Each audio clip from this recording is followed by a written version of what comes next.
కేసులు కొన్ని తీసేశారు కదా సార్. ఈ కేసులో అంటే సరే ఫైట్ చేస్తున్నారు రామకృష్ణారెడ్డి గారు, మీరు ఆ కేసు తీసుకున్నారు, గట్టిగా ఫైట్ చేస్తున్నారు. మిగతా కేసులు ఆల్రెడీ కొన్ని క్లోజ్ చేశారు కదా, వాటి సంగతి ఏంటి? ఇంకా దుర్మార్గం ఏంటి అంటే అన్ని కేసులతో పోల్చుకుంటే ఈ కేసులోనే చాలా తక్కువ ఎవిడెన్స్ ఉంది. అవునా? ఆహా.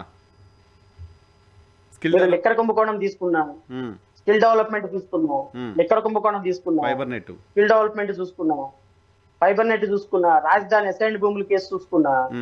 ఈ కేసెస్ అన్నింటిలో కూడా ప్లింటీ ఆఫ్ ఎవిడెన్స్. అంటే ఇంకోటి అన్ఫార్చునేట్ ఇన్సిడెంట్ ఏంటి అంటే ఈ కేసుల్లో మీరు ఇంతకుముందు అడిగారు కంప్లైంట్ కి అవకాశం లేనప్పుడు మీరెవరండి, మీకేంటండి అని. సార్, స్కిల్ డెవలప్మెంట్ కేసులో కంప్లైంట్ ఒక అఫీషియల్, లిక్కర్ కుంభకోణంలో వాసుదేవ్ రెడ్డి గారు కంప్లైంట్, ఆయన కూడా ఒక ఐఆర్ఎస్ ఆఫీసర్. వీళ్ళందరూ గవర్నమెంట్ సర్వీస్ లో ఉన్నారు.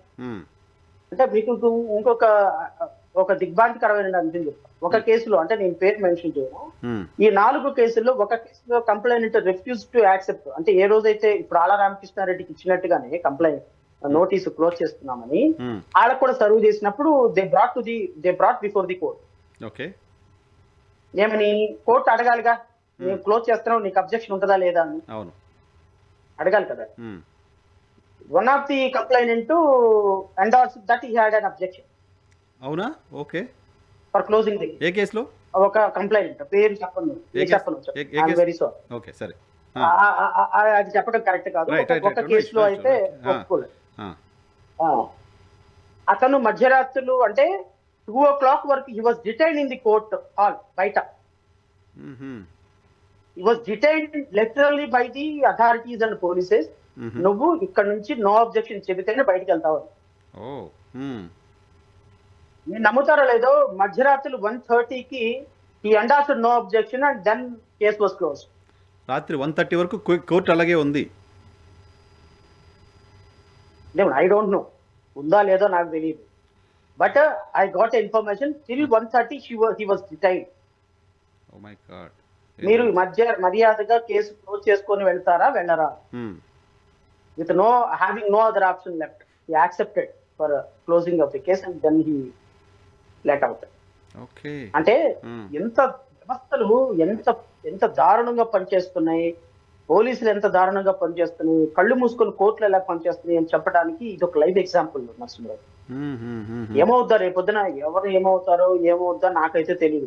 కేసులు క్లోజ్ అవుతాయా నాకు తెలియదు, కేసులు క్లోజ్ అవ్వాలేదా నాకు తెలియదు, లేకపోతే నేను కేసులోంచి బయటకు వెళ్ళిపోతానా నాకు తెలియదు, లేకపోతే నన్ను థ్రెటన్ చేస్తారా, నన్ను ఇంకా వేరే ఏమన్నా చేస్తారా, నేను అసలు కంటెస్ట్ చేస్తానా లేదా, అసలంతా ఒక విషయం పక్కన పెట్టేసేది. నేనేమంటానంటే ఈ దేశంలో మీకు ఒక మాట చెప్తా. ఈ దేశంలో అబ్దుల్ కలాం గారు ఒక మాట అంటారు, ఈ దేశంలో చివరి హోప్ జుడిషియరీ. అంతే కదా, ఒక సామాన్యుడికి కానీ ఎవరికైనా. ఆ జుడిషియరీ హోప్ కోల్పోయినప్పుడు ఇంకా ఈ దేశంలో ప్రజాస్వామ్యం అనేదే లేదంట. అదే కదా. నేనేమంటాను అంటే మనం లేకపోయినా ఈ దేశంలో న్యాయ వ్యవస్థ, పోలీస్ వ్యవస్థ పర్ఫెక్ట్ గా పనిచేస్తున్నాయి అన్న నమ్మకం సామాన్యుడికి మనం ఇప్పటికే నమ్మకం కోల్పోయింది చాలా వాటి వల్ల. ఇప్పుడు ఈ విధమైనటువంటి it is a classic example. నేను చెప్పాను కదా, నేను మీ ద్వారా ప్రభుత్వాన్ని కూడా ఛాలెంజ్ చేస్తుంది. 45 సంవత్సరాల ఏసీబీ ప్రివెన్షన్ ఆఫ్ కరప్షన్ కేసులో show me one case where the police has filed a final report is mistake of fact in PC act లో. ఇట్లాంటి ఇప్పుడు చంద్రబాబు నాయుడు గారు మీరు సపోర్ట్ చేశారు కదంటే నేను జగన్ కూడా సపోర్ట్ చేస్తాను. రేపు పొద్దున విధానపరమైన నిర్ణయాలలో జీవోలు ఇచ్చారు కదా అని కేసులు పెట్టకూడదు, దాంట్లో కాంక్రీట్ మెటీరియల్ ఉండాలి. ఇప్పుడు నువ్వు ఏం లేకుండా రేపొద్దున జగన్మోహన్ రెడ్డిని తీసుకుని వెళ్ళిపోయి అరెస్ట్ చేస్తే దాన్ని కూడా నేను ఖండిస్తా. ఒక మంత్రుల్ని, ఐపీఎస్ ని, ఐఏఎస్ ని అరెస్టు చేయకూడదు. అలాగని చెప్పేసి కేసుల్ని పెట్టకుండా వదిలేయకూడదు. మీరు కేసులు పెట్టాలి, సరైన సాక్ష్యాధారాలు సేకరించాలి, కోర్టుల్లో విచారణ తప్పాలి, జైలు శిక్ష వేయించాలి. అంతేగాని వాళ్ళని తీసుకుని వెళ్ళిపోయి లోపల పెట్టడం. సార్ చెప్పండి.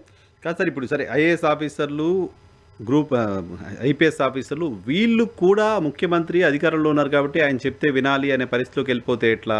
నేను ఈ కేసుని మీరు చెప్పిన మాట వినను, నేను ఇలాగే ఉంటాను అనే చెప్పే ధైర్యం ఎందుకు సిఐడి అధికారులు కూడా లేకుండా పోతుంది? ఐపీఎస్ అధికారులు కూడా ఎందుకు లేకుండా పోతుంది?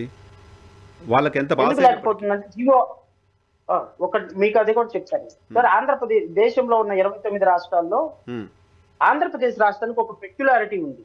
ఉమ్హు, దేశంలో ఉన్న 29 రాష్ట్రాల్లో నార్మల్ గా ఒక ఐపీఎస్ ఆఫీసర్ కి, ఐఏఎస్ ఆఫీసర్ కి పర్ఫార్మెన్స్ అప్రైజల్ చేస్తారు ఎవ్రీ ఇయర్.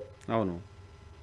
పర్ఫార్మెన్స్ అప్రైజల్ చేసేది ఎవరు అంటే ఇమీడియట్ వాళ్ళ బాస్ చూస్తారు. ఫైనల్ అథారిటీ డీజీపీ ఉంటారు, because is the head of the department. అవును. పొలిటీషియన్స్ యొక్క ఇన్వాల్వ్మెంట్ ఉండదు.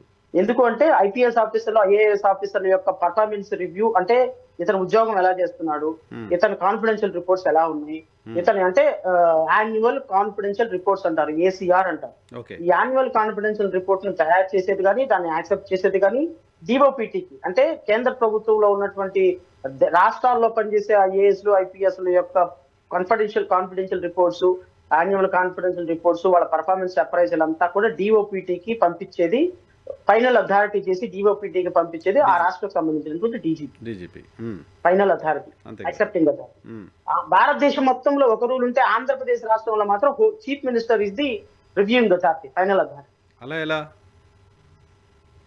అలా ఎలా అంటే పెట్టుకున్నారు, మనం ఏం చేస్తాం దానికి? ఎవరు? జగన్మోహన్ రెడ్డి గారు పెట్టారు. ఆంధ్రప్రదేశ్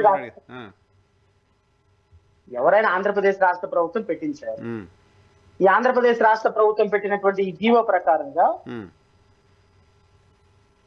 ఈ రాష్ట్రంలో ఏ పోలీస్ ఆఫీసర్ వర్క్ చేయాలన్నా, పర్ఫార్మెన్స్ అప్రైజల్ చేయాలన్నా ముఖ్యమంత్రి, అండ్ ఇంక్లూడింగ్ ఆ పర్ఫార్మెన్స్ అప్రైజల్ లో 27వ department CID department. Okay. CID అధికారుల పనితీరును చూసి వాళ్ళకి అప్రైజల్ ఇచ్చేది చంద్రబాబు నాయుడు గారు ఈరోజు.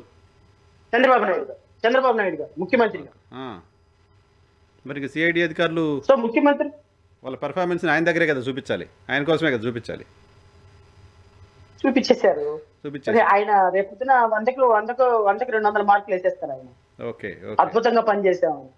ఓకే. ఈయన హైకోర్టులో ఆ జీవోని పెట్టాడు. ఆ జీవో పెడితే హైకోర్టు కూడా విస్మయం వ్యక్తం చేసింది. But they won't pass any comment across the bench. మనం యువతల వైపు ఉన్నాం, అదే అవతల వైపు ఉంటే ఖచ్చితంగా పాస్ చేస్తారు ఏదో కామెంట్, ఎట్ట పెడతారు ఇట్టాన్ని. అది అగ్నెస్ట్ గా ఉంది కాబట్టి సీఎం కి హైకోర్టు కూడా ఏం కామెంట్ చేయాలి. సో ఈ జీవో చూసి ఒక ముఖ్యమంత్రి కింద, ఒక అక్యూజ్డ్ కింద పనిచేస్తున్నటువంటి సిఐడి డిపార్ట్మెంట్ ఏ విధంగా అక్యూజ్డ్ తన బాస్ మీద చార్జ్ షీట్ వేయగలదు? It is against the principles of natural justice. Correct. So no one can be a judge for his own cause కదండి. అంతేగా మరి. No one can be a judge for his own cause. Chandrababu Naidu కింద పనిచేస్తున్నటువంటి department, ఆ అధికారికి appraisal ఇవ్వాల్సినటువంటి accused కింద పనిచేస్తున్న department, how can you expect a fair investigation? Okay. So కాబట్టి ఇప్పుడు నేను ఏమంటానంటే నరసింహరావు గారు, ఇది ఒక కేసుకు సంబంధించిన వ్యవహారం కాదు. మనం ఇద్దరం మాట్లాడుకుంటే చాలా కామెడీగానో, తెలుగుదేశం పార్టీ వాళ్ళకి చాలా ఇదిగానే ఉంటుంది. రేపొద్దున ఈ ప్రెసిడెంట్ కంటిన్యూ అయింది అంటే ఎవడైనా సరే మర్డర్ చేసి వాడు ముఖ్యమంత్రి, రేప్ చేసి వాడు మంత్రి అయిపోతే కేసులు తీసేసుకోవచ్చు మిస్టేక్ ఆఫ్ ఫ్యాక్ట్ కింద. చేస్తున్నారు కదా ఇప్పుడు, అదే కదా చేస్తోంది. మిస్టేక్ ఆఫ్ ఫ్యాక్ట్ కింద శ్రీకాకుళంలో ఒక విద్యార్థి చనిపోతే వాడు చచ్చిపోయింది కనపడుతుంది, రక్తం కనపడుతుంది, డెడ్ బాడీ కనపడుతుంది, కాల్ చేయడం కనపడుతుంది. మిస్టేక్ ఆఫ్ ఫ్యాక్ట్ అని అక్కడ పోలీసులు కేసు ఎత్తేసారు కదా. చెప్పేశారు. సో ఈ విధంగా కొన్ని వేల పేజీల డాక్యుమెంట్, అంటే బహుశా ఇది సుప్రీంకోర్టుకి వెళ్ళలేదు, సుప్రీంకోర్టుకి తీసుకెళ్తాం. ఇప్పుడు ఇది పోరాటం అనేది ఒక రోజుతో ఆగేది కాదు కదా సార్. ఇప్పుడు సుబ్రహ్మణ్య స్వామి 1998లో జయలలిత మీద అక్రమాస్తుల మీద కేసు వేశారు. 1998లో ఒక మెజిస్ట్రేట్ కోర్టులో ప్రైవేట్ కంప్లైంట్ వేశారు. చివరికి ఎక్కడ జరిగింది అది? సుప్రీంకోర్టు కూడా కన్విక్షన్ కన్ఫర్మ్ చేసి జయలలిత చనిపోయారు. చనిపోయిన తర్వాత శశికళ 4 సంవత్సరాలు ఇంప్రిజన్మెంట్ సర్వ్ చేసి రావాల్సి వచ్చింది.